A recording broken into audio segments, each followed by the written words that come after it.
Olá, tudo bem com você? Esse é o canal Vivendo o Reino, que tem como princípio básico amar a Deus e, em resposta a esse amor, amar as pessoas também. Se você acredita nesse princípio e deseja viver dessa forma também, se inscreva aqui no canal, clique aí no sininho para ativar as notificações, compartilhe esse vídeo também com seus amigos e segue a gente nessa caminhada aí de vivendo o reino de Deus aqui nessa terra. Hoje nós temos novidade no canal. Temos novidade. Roda a vinheta aí.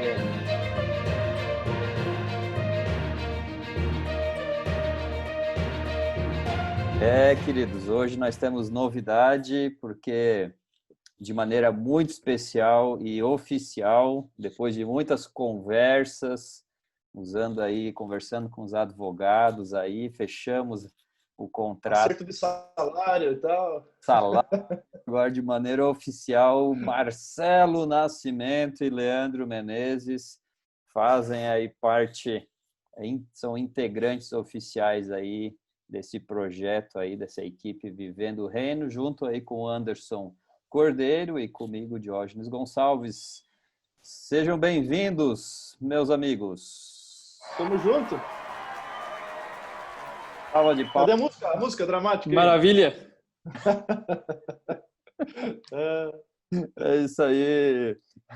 Temos até aí efeitos especiais aí nessa nova etapa aí do canal aí Vivendo o Reino. Mas eu quero perguntar aí, Marcelo, Leandro, como é que vocês estão se sentindo aí depois de muita negociação? Expectativas aí de vocês agora como de maneira oficial aí contratados no canal. Fala aí, quem vai falar primeiro aí? O Leandro vai falar, já que eu perdi a minha deixa aqui para a lição. Eu quero agradecer, Diógenes e Anderson, quando vocês fizeram o convite aí, porque está sendo muito bom esse bate-papo que a gente está tendo sobre a lição. Creio que a gente só está crescendo junto, né? Vamos falar certo, nós estamos crescendo juntos. Às vezes o meu gaúcho lá de Santa Rosa quer puxar o tá crescendo, tudo plural e singular junto. Né? Estamos crescendo juntos aí no conhecimento da palavra, fortalecendo a fé. No começo, quando vocês convidaram, eu não imaginei que seria tão bom como está sendo. A gente se encontra aqui, se descontrai, ri um pouco, conversa, também papo sério, né, falando sobre a palavra de Deus. Então, está sendo muito agradável mesmo. A gente fica a semana esperando esse momento aí para poder se reunir. E aí, Marcelo? Verdade. Eu também. Eu fiquei muito feliz com o convite. A gente já está um tempo aí junto, né, na parte da lição de escola sabatina. E isso tem feito, assim como o Leandro falou ali, leva a gente a um crescimento pessoal, porque a gente tem que pesquisar, tem que correr atrás de informações para trazer algo útil, relevante para a igreja, para os irmãos que assistem, acompanham aí o canal também. E nesse momento de pandemia tem sido uma bênção o que o canal tem feito, então a gente fica feliz de fazer parte agora permanente aí, e não só com a lição de escola sabatina, agora os planos vão ampliando, né, para outra área, para as outras áreas, enfim, outros tipos de conversa e conteúdo que a gente vai colocando, mas que tudo seja feito para abençoar as pessoas que assistem. Então, fico muito feliz, estamos juntos. E quero agradecer pela proposta, Diógenes, porque, amigo, se você não curtiu o canal, curte mesmo, tá? Porque o Diógenes disse que quando chegar a 10 milhões de curtidas, inscritos, nós vamos começar a receber o salário. Curte aí. Isso é apócrifo aí, não falei nada disso aí.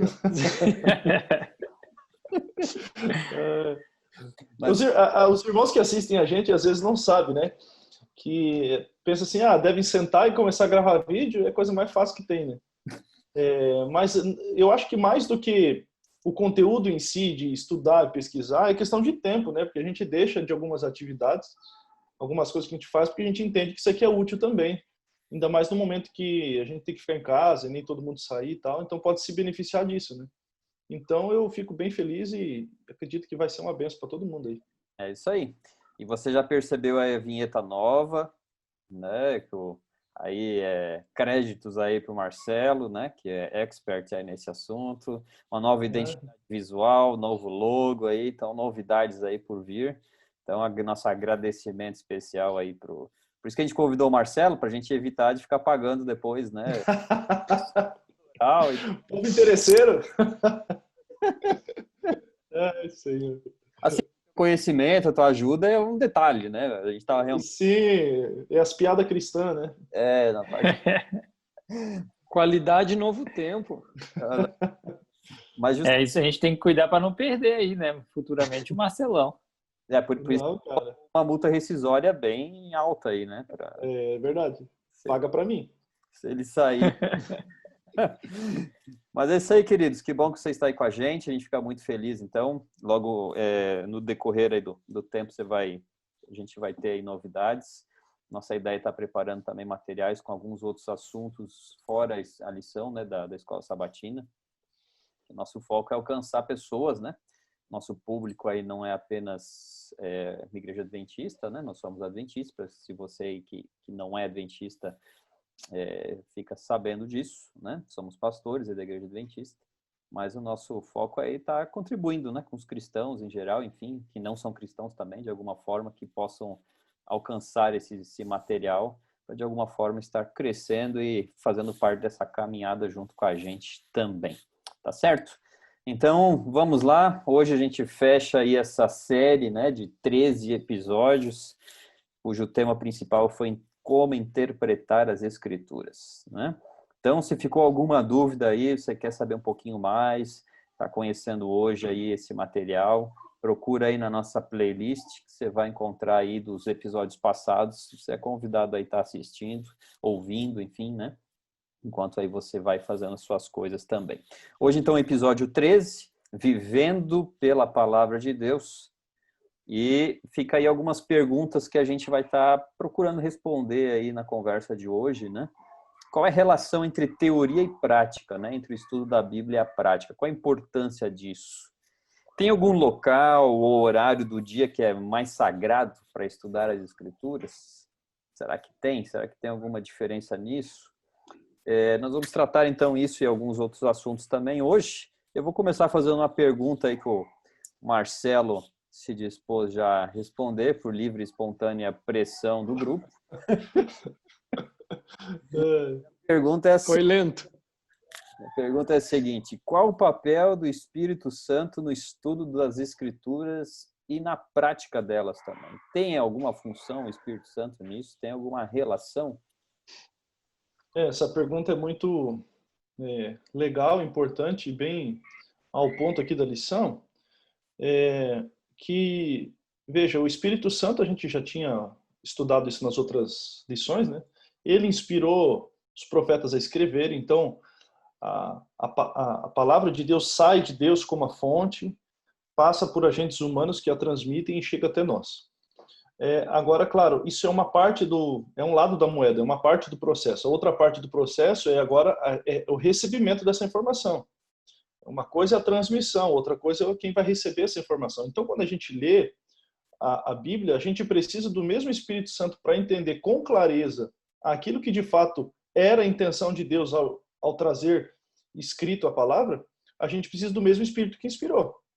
Então, o Espírito ele tem um papel importante no processo de inspiração e escrita da Bíblia, mas a gente tem até uma palavrinha, vamos dizer assim, técnica, né, que é a chamada iluminação, que é o processo que o Espírito Santo clareia a nossa mente para a gente se debruçar no texto e entender, interpretar de fato e extrair a mensagem de Deus para nós ali. Então, iluminação basicamente é a atuação do Espírito Santo agora no processo de a gente receber a palavra da maneira correta, sem a gente distorcê-la e usar para as nossas próprias vontades, né? Como eu já falei em outros vídeos, usar a Bíblia para preconceito, usar a Bíblia para racismo, usar a Bíblia para escravidão, usar a Bíblia para guerras, enfim.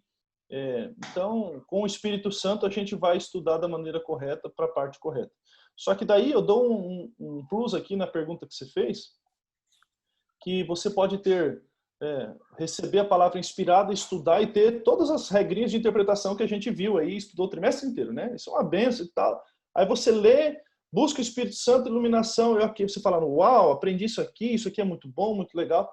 Mas se dali parar e não for para a prática, não adiantou nada. E aí a lição veio trazendo exatamente isso. E eu acho que muito propício a última lição ser exatamente essa. A gente aprendeu o trimestre inteiro como interpretar e a última fala, agora pega tudo isso e aplica, né? Então a gente tem que ter essa parte da prática, a interpretação correta, claro, a iluminação do Espírito Santo é um papel fundamental, mas é ele também que vai me levar à prática de tudo isso que a gente aprendeu. Que eu achei interessante essa frase que começa a lição, né, dessa semana, que é o melhor método de estudo da Bíblia será inútil se não estivermos determinados a viver de acordo com o que aprendemos das Escrituras. Nós podemos estudar a Bíblia, nos aprofundar nela, tudo aquilo que nem o Marcelo falou aí na questão do trimestre que a gente estudou, esses 13 encontros aí, estudou sobre como estudar a Bíblia, como entender o que está ali nela, entender o contexto histórico, usar arqueologia, enfim, tudo aquilo que nós comentamos, né? Nós podemos ser especialistas nisso, mas se nós não vivermos o que nós estamos estudando, nós estamos apenas nos tornando intelectuais, como alguém que faz uma faculdade de matemática, se aprofunda, sabe fazer todos os cálculos de cabeça, alguém ali que faz uma faculdade de física, história, tem o conhecimento. Mas quando nós vamos para a Bíblia, não é apenas o conhecimento que, né, para obter, para, digamos assim, ficar ali acumulado.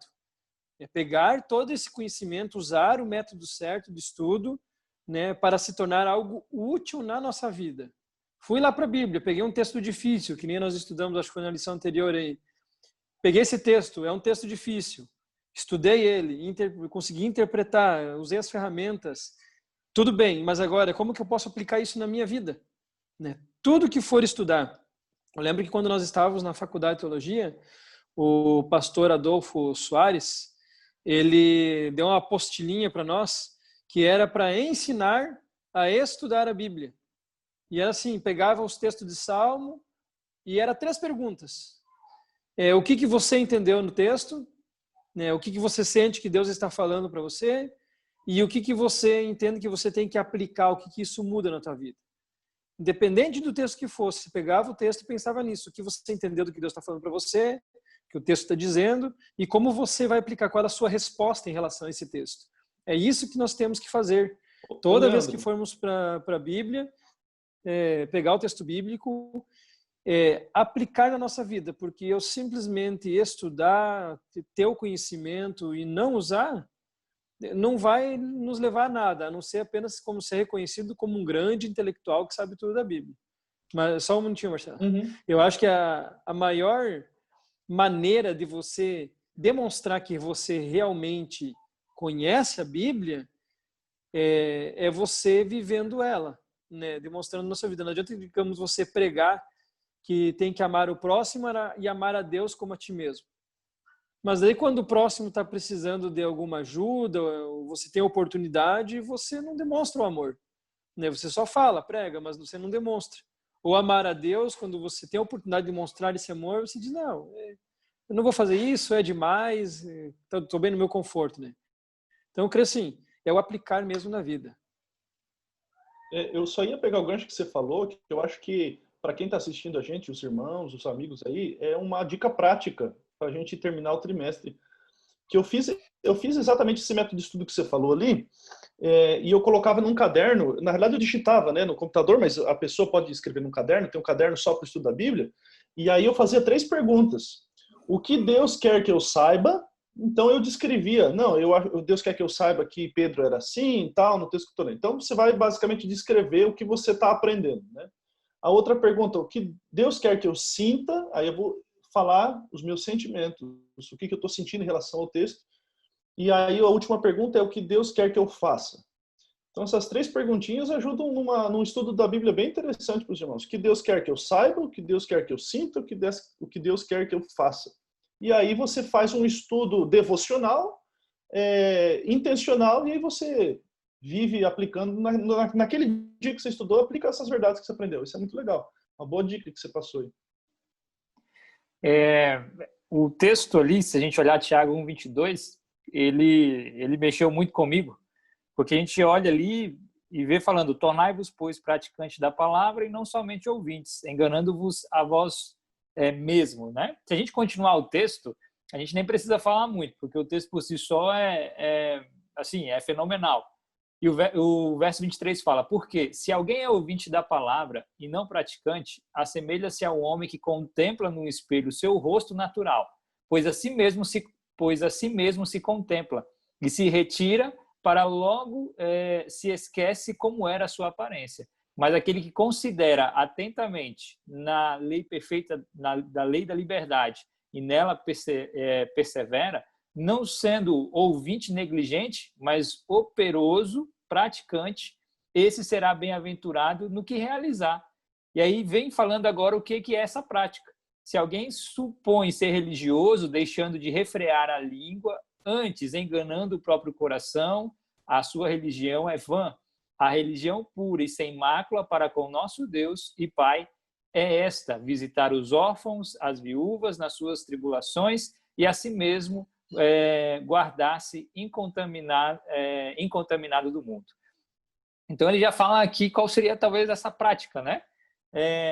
Refrear, quem sabe, a sua própria língua, ou seja, se controlar a si mesmo e também praticar o evangelho na vida das outras pessoas. Eu acho que essa é a prática, quem sabe, né, vamos dizer assim, máxima, né, que a palavra de Deus vai estar cada dia nos desafiando a fazer. Essa semana a gente teve no grupo de estudo ali, o pastor Jorge também participando, falando um pouquinho sobre essa questão do evangelho. Como que o evangelho pode ser a palavra de Deus, ou seja, a gente não só guarde para nós, mas como que ela pode ser algo especial no meio, né, das pessoas com quem nós convivemos. Então, ou seja, não é só você praticar para si mesmo, não é só você colocar, eu sei que isso aqui eu não posso fazer, então eu vou deixar de fazer. Mas isso se tornar vivo, não só na sua vida, mas na vida de outras pessoas. Eu acho que esse é um grande detalhe aí, quem sabe, né, que o próprio texto de Tiago, capítulo 1, verso 22, vem dizendo aí. Lendo agora junto contigo esse texto, é importante, né, a gente saber isso. Eu até tenho anotado aqui na minha Bíblia, aqui com relação ao verso 26, né, se alguém supõe ser religioso, etc, né? Ou seja, o mero conhecimento do texto bíblico, né, ou da verdade, como às vezes a gente fala, né, isso não significa que isso me torna um cristão genuíno, né? E aí que vai um grande desafio que a gente sempre tem, e a gente até como pastor sempre procura instruir a igreja e todos aqueles que gostam de dar estudos bíblicos, né? A gente sempre luta para que cada vez mais pessoas se envolvam nisso, mas dentro de um envolvimento que não fica apenas no âmbito da questão cognitiva, né? Apenas do conhecimento de uma doutrina, etc., né? Mas que haja essa caminhada, né? Essa caminhada da prática. Então, porque é como... Imagina você pegar uma criança e chegar para ela e dizer, né, olha, para andar você precisa colocar, né, você precisa primeiro engatinhar, aí você precisa ficar em pé com uma perna, depois com outra, se escorando num sofá, numa cadeira, aí você tem que dar o primeiro passo com a perna direita ou com a esquerda, vai fazer uma força maior, a tua panturrilha, teu tornozelo ali e tal. Se você só explicar tudo isso para uma criança, ela vai olhar para você, vamos aqui, né, claro que é uma imaginação aqui bem doida, né? Vamos imaginar que ela entenda o que você esteja falando na questão teórica, ok? Mas se você, de fato, não pegar ela pela mão e ajudar, vamos lá, vamos pela primeira vez tentar engatinhar, ficar em pé e tal, ela, entende? Vai ser difícil ela simplesmente, com a teoria, começar a fazer isso. Você precisa estimular ela a andar, você vai colocar lá um edredom no chão para estimular a criança a se mexer sozinha, vai colocar um negocinho chocalho, alguma coisa que faz barulho com o corpo, para ela tentar ir atrás, para estimular ela a caminhar. Então, assim, é a mesma coisa no texto bíblico, né? A gente tem que estimular a prática disso também. Então, que aí, por isso que essa lição ela também faz muito sentido com o próprio nome do nosso canal aí, né? Esses dias... Reino, né? Marcelo. Esses dias, falando exatamente o que você está falando aí, eu me deparei com uma pergunta que eu até estava escrevendo um sermão, que é a pergunta: o que é mais importante, doutrina ou prática? Né? Que basicamente é a teoria bíblica ou a prática. Uhum. E aí, essa pergunta me fez pensar, porque muita gente escolhe um em detrimento do outro. Fala assim, não, a prática é mais importante, aí joga os teóricos na lata do lixo, a teologia na lata do lixo, a doutrina e tal, porque o que importa mais é a prática, o amor e tal, porque percebe que muito crente sabe muito de Bíblia, mas ama pouco. Ok, né? Tem que ter essa parte do amor. Agora, por outro lado, tem muita gente que foca na teoria, na doutrina, você tem que ser lá e vira os fanáticos, mas não tem as obras correspondentes. Então, na realidade, é a mesma coisa que a gente perguntar, qual asa do avião é mais importante, a esquerda ou a direita? Num avião não voa com uma asa só. E a mesma coisa que Tiago aqui no texto está querendo dizer, a fé, a doutrina, a teoria, o estudo da Bíblia é super importante, é ela que vai dar base para a sua prática. Sem ela, a sua teoria é falida, e você tem uma prática boa, mas você tem uma base bíblica, ou você vai distorcer a medida do tempo, ou logo vai parar. Então, esse é um ponto interessante. E o Anderson falou aqui sobre o restinho do texto, que fala sobre Tiago falando sobre o espelho e tal. Aí eu estava me deparando com uma história que eu queria contar com vocês rapidinho, de um filósofo cristão, ele é teólogo e tal, e ele fez um comentário exatamente sobre a passagem, usando o espelho como metáfora aqui, né? E aí ele diz que quem ouve a palavra de Deus e pratica é como uma pessoa que se olha no espelho, né? E se lembra do que vê. E aí foi feita uma pergunta para esse filósofo, mas de que maneira nós devemos olhar no espelho da palavra de Deus, para que a gente possa de fato ser abençoado? Aí ele responde o seguinte, ele diz que somente se beneficia aquele que olhar para a palavra, para a Bíblia, e se deixar inspecionar no espelho, a tua vida no espelho, no caso a Bíblia, né? Passando a olhar a sua imagem que está refletida ali no espelho, e que a Bíblia, então, com essa ilustração, faz. Agora, mas ao invés de estarmos dispostos a olhar para nós mesmos no espelho revelador das Escrituras, ele diz, nós temos a tendência, como pecadores que nós somos, de começar a inspecionar o espelho. E quando a gente começa a criticar o espelho, a gente perde de vista o reflexo que o espelho está apontando, e a gente perde de vista a realidade divina e a respeito de nós mesmos, né? Sobre a questão da salvação e a necessidade que temos da salvação. Então ele faz essa comparação. Quando você estuda a Bíblia e a pratica, é quando você olha e se depara com o espelho da Bíblia e ela aponta a sua vida, vê que a gente não é tudo aquilo que a gente imagina, a gente é ruim, pecador e tal, mas aí Deus vai e nos salva. Agora, quando a gente olha para o espelho da Bíblia e quer começar a criticar o espelho e a avaliar o espelho, estudar o espelho, não o que o espelho está querendo mostrar, daí é um problema sério para a gente, entende? Então, acho que é interessante essa ilustração aí. Que eu queria puxar um gancho aí do que o Marcelo estava falando, que também a lição fala, ainda na parte inicial que diz assim, que o nosso testemunho será enfraquecido porque nossa vida não está em harmonia com nossas palavras. E é mais ou menos assim, quando nós estudamos a Bíblia, nós enriquecemos em conhecimento, é como uma receita de bolo, né? Usando assim uma ilustração bem baixa. É como se tivesse uma receita de bolo.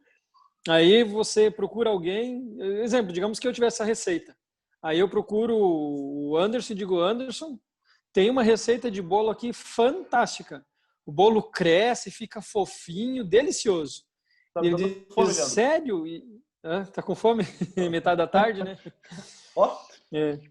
Acho que a gente podia ter uma canequinha de cevada junto aqui, né? Uma canequinha uma canequinha com o logo do Vivendo o Reino e também sortear para os que curtirem o canal lá, né? É verdade, aí, ó. Sugestão pro Jorge. Me deu fome você falar de bolo agora. Mas continua aí, desculpa atrapalhar. Não, daí eu faço a propaganda do bolo pro Anderson, né? E ele diz, cara, que legal, e quantas vezes você já fez? E eu digo, não fiz nenhuma. Aí ele diz, tá, mas e como é que você sabe que ele cresce, que ele... Não, é porque eu vi na foto lá no site. Com certeza o Anderson vai ficar com um descrédito na minha propaganda em relação a essa receita do bolo, né? Mas se ele me perguntar para mim assim, dizer, sério, quantas vezes tu fez? Não, eu já fiz assim, já fiz umas quantas vezes, e cada vez eu fui mudando uma coisinha ali, aprimorando a receita para ficar melhor. Então, isso que é o estudo da Bíblia. Quando você pega tipo a receita do bolo, né? Mas você usa ela, você pratica e você cada vez se aprofunda mais vai se enriquecendo mais. E você compartilha com as pessoas, mas as pessoas veem na sua vida, veem na nossa vida, que aquilo que nós falamos realmente é verdadeiro. Eu estou falando e estou praticando. Então, as pessoas querem conhecer isso também. Hoje, até estava participando de um bate-papo com outros pastores num grupo de estudo aí sobre o pós-modernismo, né? Que hoje nós estamos nessa época do pós-modernismo. E falando sobre a pós-modernidade. Hoje, uma das características da pós-modernidade é que eles não aceitam mais a hipocrisia. Né? Você falar alguma coisa, mas você não vive aquilo. É a característica da pós-modernidade. Você falou, a primeira coisa que eles vão ver é se você está fazendo. Então, nós estamos nesse meio, né, nesse conceito hoje.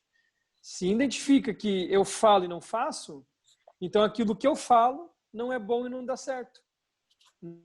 É o que se pensa assim, mas ele fala tanto da palavra, mas ele não faz com aquilo, e nem ele cumpre, não pratica. Então, a pessoa não vai se sentir motivada. O testemunho fala muito alto.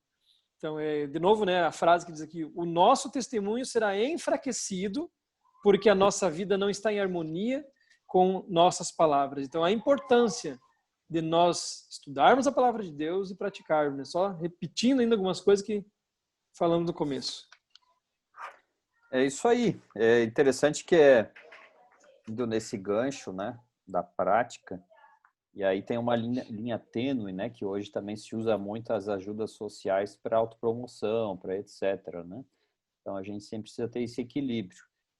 Acima de, claro que existem movimentos em que a gente, não agora nesse momento que a gente vive da pandemia, né, mas vamos colocar em circunstâncias normais, não estou dizendo que é errado a gente fazer movimentos maiores e de ajuda ao próximo, está tudo certo, né? Mas a pergunta que a gente tem que se fazer é, porque é relativamente fácil eu ir junto com um grupo, tá ali. Mas a pergunta que tem que fazer é ir no silêncio da vida, né? Quando tá só eu com a minha família, eu me deparo com alguma necessidade e ninguém vai ver, nenhum irmão, eu não vou sair por aí, né? Como é que eu trato o outro? Como que eu trato a outra pessoa, né? Então, é isso que a gente tem que refletir, a gente tem que pensar. Então, o que adianta eu estudar sobre misericórdia, sobre compaixão, sobre o amor de Deus, sobre saber todas as profecias, né? De cor e salteado, de trás para frente, mas e a prática disso tudo, né? Então, é o equilíbrio, né? O equilíbrio que a gente precisa ter na nossa vida. E vamos já aproveitando aí o gancho para a gente avançar um pouquinho mais, né? Qual que é lançar pergunta aí, quem quiser responder aí. O guia de estudos aqui vem trazendo um paralelo, né? Ele faz uma pergunta, né? Jesus versus as Escrituras. Será que se a Bíblia é o centro, né, da palavra de Deus, será que o fato de... Será que Jesus, de alguma forma, na própria Bíblia, a gente encontra ele indo contra ele mesmo ou contra as Escrituras em si? Qual que é o lance aqui, né? Qual que é a questão que o guia de estudos vem trazendo aí nessa comparação entre Jesus e as Escrituras? O que vocês acham aí?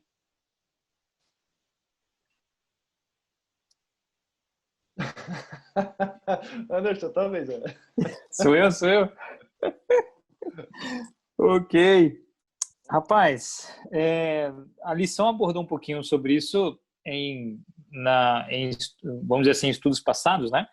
Mas aqui a gente vê exatamente a questão de que Jesus ele não é contra a Escritura. Se Jesus era contra alguma coisa, era o que a gente já discutiu, né? Da questão aí que o Leandro falou da pós-modernidade, a hipocrisia e tantas outras coisas. Mas contra a Escritura não, porque ele mesmo usava a Escritura para afirmar quem ele era, né? Da onde ele estava vindo e, enfim, qual era a sua missão. E eles aguardavam o Messias. Então, ele usava as Escrituras para comprovar que ele era o Messias. Até a gente tem alguns textos aqui de terça-feira, que é Mateus, né? A questão ali de cumprir, revogar e assim por diante. E a gente viu isso algumas lições atrás, que a intenção não é que Jesus veio para exatamente revogar. O cumprir aqui é algo especial, que ele vem exatamente para completar tudo aquilo que vinha sendo falado, ele completa de uma forma a transbordar isso, supera tudo isso, né? Então, de nenhuma forma Jesus é contra as Escrituras ou versos, né? A Escritura, como aqui vem dizendo, mas ele usa a Escritura exatamente para demonstrar quem ele é e de quem que realmente os profetas falavam. Então, automaticamente, ele também valida, né, a própria autoridade da palavra de Deus. Um dos textos aqui do livro de Mateus é aquela métrica que Jesus usa muitas vezes. Ouvistes o que foi dito, porém eu vos digo assim. E aí muita gente fala, ó, viu o que Jesus está fazendo? Ouvistes o que foi dito lá no Antigo Testamento. Então apaga tudo aquilo lá e eu vou dizer uma nova coisa agora. E aí joga e faz uma separação entre Jesus e o Antigo Testamento, quando na realidade Jesus não estava fazendo isso. Ele estava, na realidade, colocando o Antigo Testamento na ótica correta, né? E veja, eu estava dando uma pesquisadinha aqui sobre a tradição hebraica, judaica, né? Então veja, eles tinham a Torá, tinham a Bíblia, tinham a lei escrita, né? Dada por Deus lá no Moisés e tal. Aí tem a Torá oral, chamada de Torá oral, que é basicamente a própria Torá dita, recitada e levemente explicada, né? As palavras da Torá escrita. Só que a tradição judaica começou a fazer o comentário do comentário do comentário, né? Aí veio a Mishnah, que é a tradição oral que passava de pessoa por pessoa de maneira, né, falada. Eles escreveram esse comentário. Aí depois da Mishnah vem a Gemara, que é o comentário da Mishnah. Aí depois da Gemara vem a Midrash, que são os comentários homiléticos, né? Uma espécie de sermão da Bíblia. E aí a gente tem o Talmud. Então veja, é uma montoeira de coisa que na realidade se perde às vezes o fio da meada da própria palavra. E exatamente é isso aqui que Jesus está querendo questionar ao dizer, ó, vocês ouviram o que foi dito? É a tradição oral. Mas não siga aquilo lá. Eu vou dizer agora a maneira correta. Não é que no tempo de Cristo, os fariseus e quem ensinava a Bíblia não tinham uma prática, eles só tinham teoria e não tinham prática. Eles tinham prática também. Só que a prática deles era errada por causa de uma interpretação equivocada. Então, veja, que interessante que isso aqui aponta exatamente para a lição da escola sabatina. Quando você parte de um pressuposto errado, falso, distorcido, para interpretar a escritura, a prática lá na ponta vai ser uma prática distorcida de acordo com a sua interpretação, né? Mas Jesus falou o seguinte, não, vocês vão fazer o seguinte, aí Jesus pega o texto da escritura e transmite o mesmo texto e agora explica da maneira correta. Então, o que ele fez? Ele pegou, interpretou o texto e jogou a prática correta. Então, às vezes a gente também fala que o fariseu não tinha prática. Não, ele tinha prática, só que é uma prática correta, errada, aliás, por causa de uma interpretação errônea da escritura. E Jesus ele veio trazer a interpretação correta para daí você ter uma prática correta. Então, lá no fundo, a gente vai puxando de trás para frente até chegar nas bases e nos pressupostos e na macrovisão que a gente tem da palavra de Deus. Então, Jesus ele foi ajustar esse detalhe que estava meio tortinho aí, meio bagunçado. Até se a gente olhar essa questão ali, com o Marcelo vinha falando, se a gente olhar essas questões de comentários, talvez eram muito técnicos e absolutos, né? Não abria margem para que você talvez entendesse, se relacionasse com o texto, entendendo que o texto ali, claro, dentro dos métodos de interpretação que a gente veio vendo durante o trimestre, mas, tipo, eu vou ler um texto aqui, dentro dos métodos de interpretação, não que eu vá ler o texto agora, só um exemplo. E aí, então, o que acontece é que eu entendo de uma forma, aquilo mexeu com o meu coração de um jeito e enfim, e aí você lê e você vai ter uma compreensão, né? Não que seja uma compreensão totalmente diferente, mas ela vai mexer contigo diferente, você vai, muitas vezes, aplicá-la e explicá-la de uma forma especial também. Mas dentro dessas leis ali, ou seja, é assim, assim, assim, então não tinha aberto, né? Você pode ver que Jesus aplicava, ele diz, ó, vocês, né? São o sal, são a luz, mas não dizia especificamente muitas vezes, ó, é assim, assim, assim, de uma forma que limitasse, né? Ou seja, a tua vivência ou o texto, né? Mas isso é a beleza da Bíblia. Eu até estava conversando com uma pessoa hoje e ela falou assim, eu ainda sou muito leiga, né? Na palavra de Deus. E eu digo, e eu volto a dizer isso sempre, em questão de palavra, de Bíblia, todos nós sempre seremos leigos, né? Porque sempre estaremos aprendendo. É isso aí. Agora tentando, o guia aqui vem trazendo, e aí vai uma outra pergunta que eu fiz no início, né? Já que a gente está aqui encerrando o episódio aí 13 e também todo o tema desse trimestre, né? Existem momentos do dia, quando eu falo do dia, 24 horas, né? Não só a parte que tem parte clara do dia, né? Em que de fato, vamos dizer assim, espiritualmente falando, é mais sagrado assim para a gente. Olha, você tem que buscar Deus mais nesse horário, em outro, porque você vai ter aí entre aspas, né, uma facilidade ou um poder maior para entender ou coisa do tipo. Será que é por essa linha? Será que existe esse momento do dia ou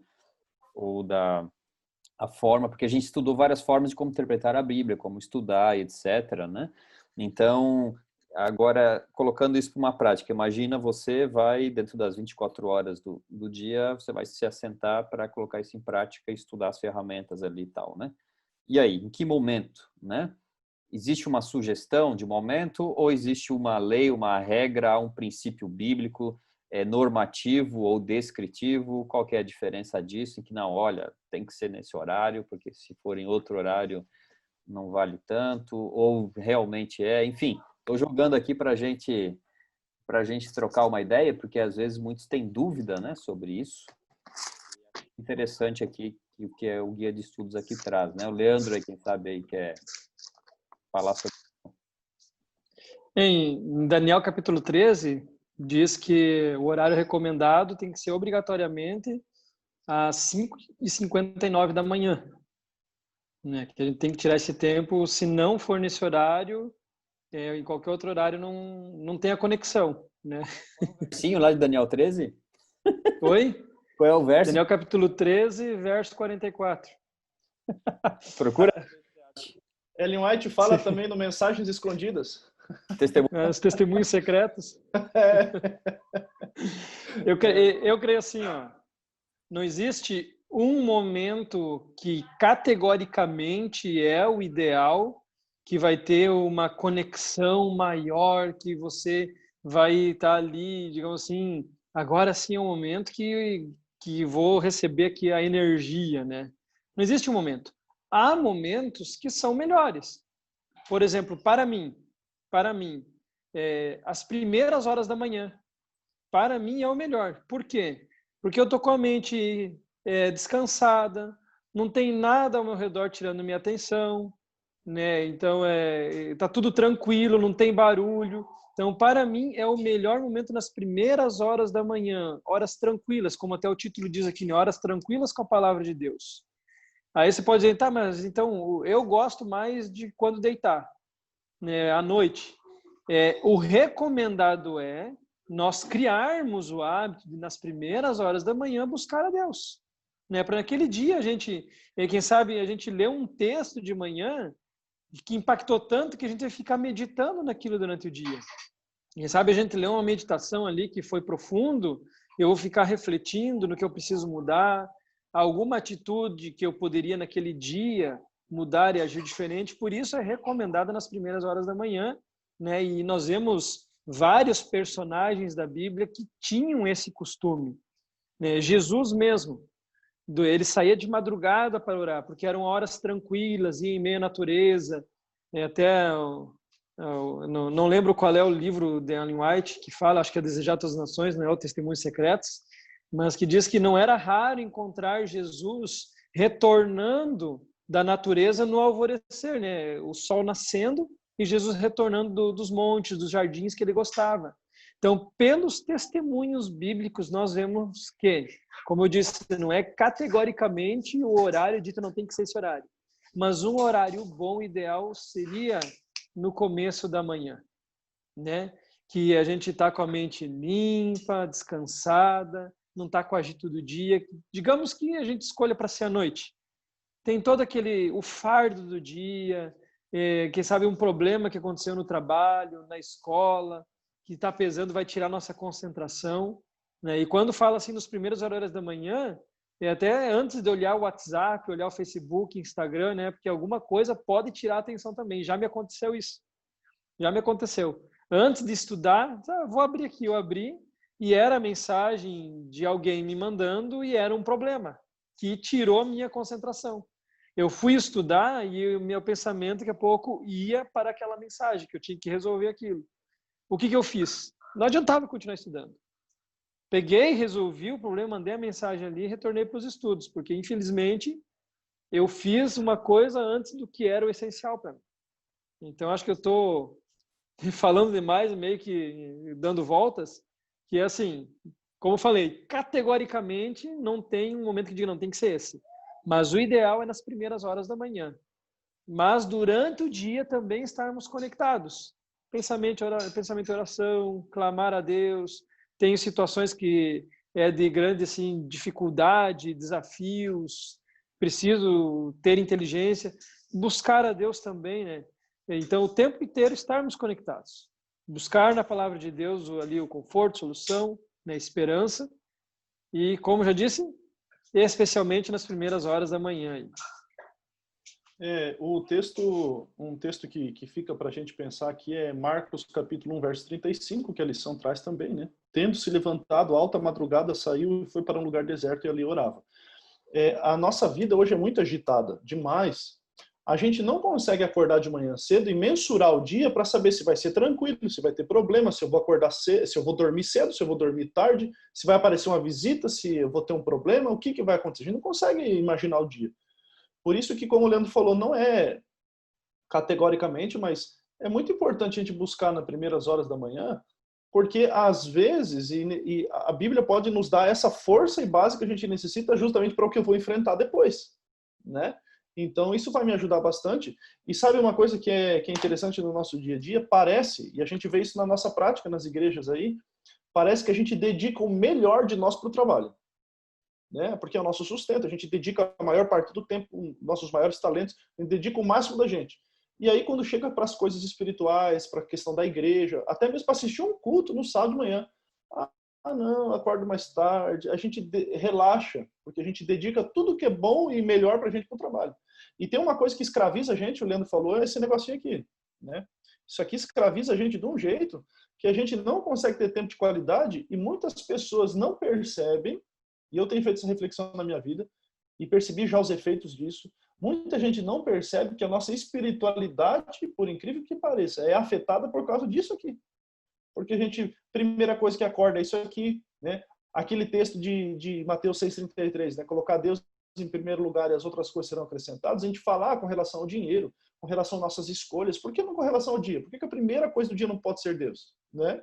Também se aplica nesse contexto. Então, em todas as coisas a gente precisa colocar Deus. E aí, esse momento tranquilo, o que é um momento tranquilo para estudar? É um lugar separado onde nada e ninguém atrapalhe você. Nem celular, nem pessoas, nem a esposa, nem o filho, nem ninguém. Vá para esse cantinho separado, só você e Deus, numa hora tranquila, relaxado, sem coisas para pensar, problemas para pensar, e aí se debruça no texto. Se você tem 20 minutos, use com qualidade 20 minutos. Se você tem meia hora. Se você tem uma hora, dedique-se uma hora. Mas você tirar esse tempinho para estar assim, concentrado na palavra de Deus, Deus vai... Essa hora de meditação vai fazer muito, muito bem para a gente. Eu vou na mesma linha de vocês, apenas quero fazer um contraponto aqui, né? Para justamente dar uma outra... trazer uma outra... Como pode dizer? Justamente contraponto, né?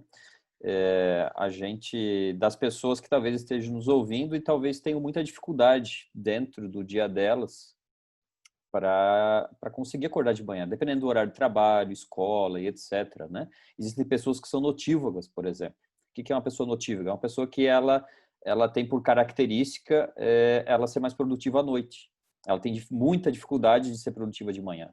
Demora para acordar, fica sonolenta, até às vezes até o estômago é lento de manhã, ela não consegue comer de manhã, ela demora para, né, às vezes precisa lá para cumprir o horário para o trabalho, mas vai meio assim tal, porque é do organismo dela. Mas à noite tá ativa, né? Por isso que é importante até o que o Leandro ali colocou, né, de existe esse princípio que seria o ideal, mas a gente tem Diógenes. Oi. Como é que é o nome dessas pessoas? Notívagas. Como? Notívagas. Bom, é que tem estômago lento de manhã, né? Não, que são mais ativas à noite aí, né? Eu não sou assim, não, cara. Continua. Eu sou madrugada mesmo, eu durmo à noite, se eu precisar ler, ou em 2 linhas estou dormindo já. Mas tem pessoas que são diferentes. Então, assim, o que eu quero fazer esse contraponto é que é importante a gente não colocar isso como uma regra, né, específica. E às vezes a gente escuta pessoas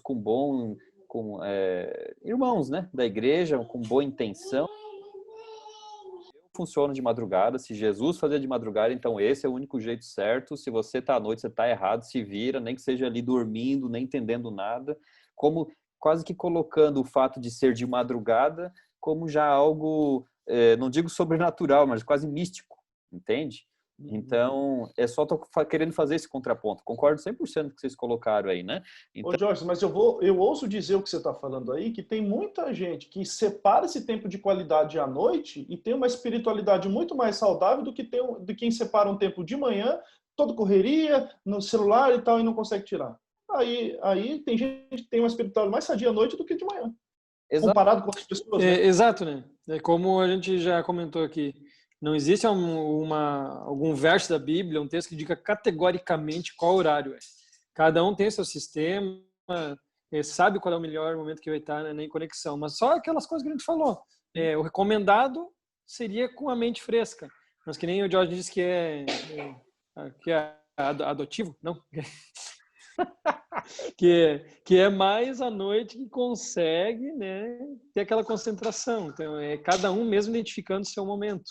Exato, e por isso que tem essa questão que é muito importante a gente sempre saber identificar, ter essa sabedoria do que é normativo e o que é descritivo na Bíblia. Isso não é uma norma, né? Jesus disse uma norma, todos temos que ir de madrugada, né? Tá descrevendo algo que é positivo, que na realidade Jesus ele fazia e que a gente pode fazer também, que vai ser... E tem gente que se martiriza por causa disso, justamente por causa desses comentários. Eu não consigo estudar de manhã, meu Deus, eu sou um péssimo cristão, eu só consigo à noite porque eu não tenho a mente tranquila, alguma coisa. Como você disse, tem que descobrir o meu momento, separa esse tempo de qualidade e usufrui e aproveita como você pode ali daquele momento. E cresça, né? Agora, não precisa ficar com peso na consciência porque eu estou estudando à noite e não estou estudando de manhã, né? Exato. Outro exemplo, né? É aqueles que tem o trabalho noturno. Então, por isso que não é uma regra, não é algo categórico. Diz, não, as primeiras horas da manhã você tem que buscar a Deus ali, estudar de forma assim categórica. É o recomendado. Mas e quem trabalhou a noite inteira? Né, que, digamos, um plantão ali, trabalhou a noite inteira, foi intenso, e chega em casa e vai dormir. Que momento que vai começar o dia dele? Então, isso que tem que ser medido, né? O momento que vai começar o dia dele, então, colocar, né, ali um momento separado para ter a sua meditação. Por isso que eu quis fazer esse contraponto, porque eu mesmo, tempo atrás, jovenzinho lá, né? Já faz tempo, eu me martirizava por isso, entende? Achava, nossa, mas, sabe, por mais que eu tenha facilidade com a madrugada, mas às vezes, nossa, poxa, eu não consegui fazer 40 madrugadas, né? Eu fiz 39. Então, Deus já deu um céu, né? Então, a gente tem que ter cuidado. Por isso que, às vezes, a gente tem muito misticismo, inclusive entre nós, adventistas, sabe? Não, temos que acordar de madrugada agora, vamos fazer um grupo aqui só de madrugada. Poxa, não pode ser um sábado à tarde, não pode ser um domingo, uma terça-noite para a gente se reunir. A gente tem um culto de quarta-feira, porque a gente não usa quarta-feira para a gente fazer isso, estudar junto na igreja e orar? Por que tem que, sabe? Não estou dizendo que é errado fazer isso, está tudo certo. Mas não fica assim, nossa, vamos orar por aqueles que não tiveram essa fé de acordar de madrugada aqui, né? De estar com a gente. Não, se para você é legal, o grupo que você juntou para fazer é bom, perfeito, amém. Tudo certo, entendeu? Agora, só tenham cuidado de não estar julgando o outro que não faz dessa forma, como se o outro estivesse espiritualmente mais fraco, como se estivesse buscando a Deus, só porque ele não faz da forma que você faz, entende? Então, a gente precisa só ter esse cuidado, por esse contraponto. Então, e aí entra o nome a ideia do canal, né? O Vivendo o Reino, né? Ou seja, essa vivência do reino de Deus tem a ver com que a gente de fato separar um tempo para a gente estudar as escrituras e praticar ela, né? Agora, a prática vai ser o tempo inteiro, né? É claro que só enquanto a gente está dormindo ali que a gente está, vamos dizer assim, consciente, né? Mas enquanto estamos acordados, trabalhando, estudando, enfim, fazendo as coisas do dia a dia, a gente tem que estar tentando praticar, viver, refletir aquilo que a gente tem estudado na parte teórica da palavra de Deus, né? Que aí, como a gente colocou aqui, você aí que está nos assistindo, qual é o melhor momento para você, entende? Então, isso é importante, tá bom? Então, acho que talvez isso possa tirar um pouco alguns fardos de alguém que está nos ouvindo, né? que talvez tenha nas costas para a gente, de fato, viver esse reino, essa caminhada de uma maneira tranquila e ser feliz, né, como cristão, né? E acho que essa é a questão aí. Beleza? Vamos seguir, Anderson. Quer fazer o fechamento aí? Rapaz, pode ser. Deixa eu só fazer um comentário aqui. Eu sei que o Anderson vai fazer Pode fazer, Marcelo. Então, depois do fechamento fica chato quebrar o fechamento, né? Tem um apelo, né? Chamar para frente e tal, aquele negócio todo. Então, não queria atrapalhar, mas eu tinha uma coisa para falar aqui que eu achei interessante no meu estudo aqui. A gente está falando de interpretar a escritura o trimestre inteiro e agora sobre a prática de tudo isso que a gente interpretou. Agora a questão é o seguinte, a gente sempre diz que a Bíblia tem autoridade, só a escritura, ela é a regra de fé e prática. Regra de fé e prática, né? Agora, se eu faço uma interpretação da Bíblia que não leva a mim mesmo para uma prática, eu estou tirando a autoridade da Bíblia da minha vida. Entende? Então, se eu creio, a Bíblia é mesmo a regra de fé e prática, mas se eu só tenho interpretação e a Bíblia não me leva para uma prática, eu estou tirando a autoridade da Bíblia sobre mim. Uma vez que eu estou tirando essa autoridade da Bíblia sobre mim, estou tirando a própria autoridade de Deus mandar em mim, dirigir a minha vida, ser o Senhor da minha vida e assim por diante. E aí o que me chama a atenção também é que isso não agrada a Deus. Deus quer que toda a interpretação bíblica me leve para uma prática. Agora, às vezes, essa interpretação que eu faço, que não me leva a uma prática, ela, na realidade, é um esforço, quer seja consciente ou não, intencional ou não, mas é um esforço para, como é que eu coloquei aqui, eu escrevi aqui, para me colocar numa defensiva em relação à própria Bíblia e às normas que ela tem para a minha vida. É como se fosse o seguinte, eu vou fazer uma interpretação bíblica, uma leitura em que não me leve à prática, eu estou dando uma desculpa para não viver a Bíblia. E assim eu estou com a minha mente tranquila, porque assim, eu estou estudando, estou tendo meu momento com Deus, mas o meu casamento está péssimo, não respeito minha esposa, não amo meu próximo, e não me leva a uma prática. Então, essa interpretação não é boa. Que tipo de interpretação é essa? É uma interpretação que me leva a fugir do que a Bíblia está falando. Então, é só esse comentáriozinho que eu queria fazer, porque quando eu não tenho uma prática que corresponde à minha interpretação bíblica, eu estou tirando a autoridade da Bíblia de dirigir a minha vida. E uma vez que eu tiro a autoridade da Bíblia, eu estou tirando a autoridade do próprio Deus de dirigir a minha vida. E aí é como se eu estivesse me emancipando de Deus. Falei, Senhor, tu se vira aí que eu me viro por aqui. E a gente está junto, eu vou continuar estudando e está tudo certo. E aí a gente, meu amigo, só quando Jesus voltar que a gente vai ter a decepção de Jesus falar assim, eu não te conheço. Desculpa aí, Anderson, era só agora, pode completar aí, para terminar. Eu acho que você já terminou, pô, ficou bom, cara. Mas assim como a gente estava falando da questão das horas tranquilas com a palavra de Deus, tem um horário, enfim, a Bíblia também fala um pouquinho sobre a questão de memória, né? Eu sou péssimo em memorizar, vamos dizer, o texto com ali, né? Capítulo tal, verso tal. Cara, são poucos os textos que eu consigo memorizar de memória. Mas, em contrapartida, eu consigo memorizar, enfim, a história, né? O conceito, assim por diante. Tanto que muitas vezes eu não sei o capítulo e o verso, mas ali olhando a Bíblia, né? Acho que isso está Deuteronômio, vou lá e consigo achar.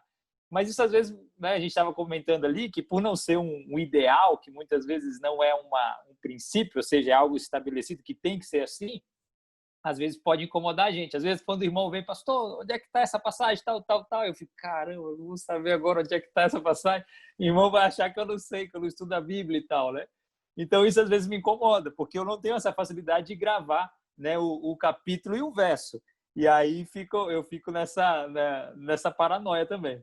Fala aí, Leandro. Eu também não sou muito bom de memorizar. Às vezes a gente memoriza, de tanto usar ou repetir aquele texto bíblico, acaba colando, né? Mas uma coisa que eu faço e deixo dica aí para todos, eu anoto na minha Bíblia mesmo, textos chaves. Eu coloco temas, tenho aqui os temas escritos, e daí os textos. Por exemplo, aqui eu tenho um que eu resolvi fazer, uma coluninha aqui, ó, só com textos que falam sobre dízimo. Né, textos aqui, outro que fala sobre, tem aqui uma coluninha aqui com textos para apresentação de bebê, né, outra aqui que é com o princípio do dia ano. Então assim, eu vou fazendo colunas na contracapa da Bíblia, aqui na capa, e vou anotando os textos que são referentes àquilo ali. Então, às vezes, não é bom de memorização, vai fazendo uma coleção de textos. Se algum dia for questionado, por exemplo, onde é que tem algum texto aí, que nem eu tenho anotado aqui, sobre o dízimo? Onde é que tem aí falando? Diz, tem Números, Malaquias, Mateus, 1 Coríntios, 2 Coríntios, Hebreus. Você tem o texto em mão. Você vai ali na tua chave, olha o texto, tá aqui, e vai lá. Então, por isso que é importante o estudar a Bíblia e não apenas ler. Queria fazer apenas mais um link aqui em relação ao estudo da Bíblia. Eu sei que muitos amam, adoram, e não é errado isso, fazer o ano bíblico, ler a Bíblia num ano. Mas é um método que para mim não funciona, sabe? Para mim, estou falando eu, Leandro, pegar a Bíblia e ler ela num ano, né? O que funciona para mim é pegar, digamos, nem que seja ali um texto da Bíblia e nem que seja ficar ali 1 semana, 2 semanas em cima daquele texto. Eu aprendo muito mais do que fazer o ano bíblico, a leitura, né, em um ano. Que nem nós tivemos recentemente aí a lição de Esdras e Neemias. Eu fiquei aqueles 3 meses estudando só Esdras e Neemias. Peguei aqui comentário bíblico. Acho que eu já falei isso na outra lição, na outra vez que a gente comentou. Deixa eu ver se eu acho aqui e comecei a fazer anotações na Bíblia. Né? Anotei aqui também na capa, durante o texto bíblico, fazendo anotações. 3 meses. E eu cresci muito em conhecimento desses 2 livros, estudando eles durante 3 meses, fazendo anotações dos textos. Então, assim, às vezes não é bom de memorização, em vez de só fazer leitura da Bíblia, fazer um estudo aprofundado mesmo. Eu sempre tive vontade aqui de fazer um estudo do Salmos 23. Então, se debruça em cima do Salmo. Estuda ele, com certeza. O dia que você cair numa conversa, mas sobre o Salmo 23, você vai ficar feliz porque você estudou e você tem o que compartilhar, né? Você tem ali algo de bom para compartilhar com os outros. É claro, não falando com soberba, mas compartilhando com humildade aquilo que você estudou para enriquecer as outras pessoas também. Então, acho que é só essa dica, né? Se às vezes não é bom de memória, faz as anotações. E também, se não é bom de memória, que nem a dica que vem na lição aqui, canções. Quem não sabe aí de cor algumas músicas do DVD, do CD do Daniel Liddick sobre Salmos? Com certeza, muitos ali decoraram Salmos, né, por causa da música. Então, a música ajuda a fixar. Eu lembro que quando eu estava no ensino médio, me preparando para fazer vestibular, não era de teologia, era de odontologia, eu fiz um cursinho pré-vestibular, bem parecido às áreas, né? Tem cara de dentista mesmo. E, bom, vocês sabem que eu não passei, né? E daí eu estava num cursinho pré-vestibular, todas as disciplinas no cursinho usavam música, para você decorar ali as fórmulas de física, matemática, de química, história. A música ajuda a fixar. E também a música influencia. A música influencia. Já é comprovado isso. Então, a música fixa na nossa mente. Até uma música que você não quer gravar, mas que você ouviu ela uma vez e sabe e identificou que ela não é boa, principalmente essas, né? As músicas que não são boas são as que mais fixam na mente e não saem. Então é comprovado, a música ajuda. Então, quem sabe você começa a descobrir um dom aí, a fazer músicas, né, dos salmos, de textos da Bíblia e vai decorando. Eu acho que essa é a minha contribuição final aqui. Eu falei que eu não ia falar, tranquilo. Mas o que o Leandro falou e o Anderson também, acho que é muito, muito legal para os irmãos, porque eu também tenho essa dificuldade de decorar. Só que isso não desanime nossos amigos e irmãos que estão estudando. Pelo menos faz o que o Leandro faz, anota, rabisca, faz referências, porque mesmo que eu não decore, eu tenho na mão o que eu preciso para aquele momento que eu preciso usar. E aí isso me fez pensar, pesquisei rapidinho no meu celular, uma frase que eu tinha visto alguns anos atrás, me veio na memória agora nessa conversa. É uma frase de Charles Spurgeon, um grande pregador, e ele disse assim, uma Bíblia caindo aos pedaços. Ele está fazendo uma referência àquelas Bíblias, escada, comentada, tudo que já, de tanto usar, né? Ele diz assim, uma Bíblia caindo aos pedaços normalmente pertence a alguém que não está. Então, mesmo que eu não decore, que eu escreva, que eu rabisque, todo, porque isso vai fazer eu crescer e estar mais pertinho de Deus. Agora é a última. E até quem tem facilidade... Eu, por exemplo, faço o que o Leandro faz, só que eu faço no celular. Eu tenho aqui o Notas, né? Todo celular tem um aplicativo ali para você colocar notas. E eu criei ali várias pastinhas de textos sobre isso, justamente que eu percebi isso. Às vezes estou na rua, estou na porta da igreja, estou numa visita, e às vezes surge uma pergunta e tal, e você está ali. Hoje é muito fácil, busca por palavra-chave, né? Eu estou ali com o celular na mão e facilitou bastante. Então, seja você, né, usa o papel ou o celular, seja o que for, o princípio é o mesmo, e acho que isso facilita, porque eu tenho também grande dificuldade nesse negócio aí, viu? Seja você arcaico ou pós-moderno, né, Jorge? Não. E a grande questão é, né, não adianta você anotar tudo, mas se você não lembrar, não conhecer o texto, você não vai conseguir puxar. Então, estude a Bíblia. Mas, amigos, essa é a grande questão. A gente veio estudando de como tornar a palavra de Deus prática na nossa vida. Você pode ser um cara fera, conhecer as teorias, você pode saber de muita coisa, mas só que o ponto principal da lição é como que o Espírito Santo nos ilumina e nos ajuda. Mas a questão não é só da compreensão em si e entender o texto. Você pode interpretar a Bíblia muito bem, mas muitas vezes o teu eu pode estar contra exatamente o que o Espírito Santo está querendo dizer para você. E aí sim, você não vai conseguir ser um real praticante da palavra de Deus se você constantemente está contra o Espírito Santo, que está querendo que você não apenas compreenda o texto, mas que você viva o texto e pratique o texto, para que assim então a sua vida possa ser diferente. Como nós lemos aqui, né, em Tiago, olhar, enfim, para o espelho e realmente ver que você precisa mudar, transformar ou fazer alguma coisa que é necessário na sua vida. Que a gente possa ter esse relacionamento sincero com a palavra de Deus e sincero com o Espírito Santo, deixando que ele nos molde através do texto. É isso aí. Com esse pensamento, então, a gente aí o estudo hoje, agradecendo aí Anderson Cordeiro, Leandro Menezes, Marcelo Nascimento e eu, Diógenes Gonçalves. Estamos juntos nessa caminhada. Se você achou importante que a gente tratou aqui, que a gente estudou juntos, você se inscreva aí no canal. Se você ainda não é inscrito, compartilhe isso com outras pessoas também, se você acha que mais pessoas precisam saber disso. Dê o seu joinha aí também no vídeo aí, né, para que você possa nos ajudar nisso também, para que essa mensagem chegue em mais pessoas também, tá certo? Então, estamos juntos aí, né, vivendo o reino, amando a Deus e as pessoas. Que Deus abençoe a todos nós.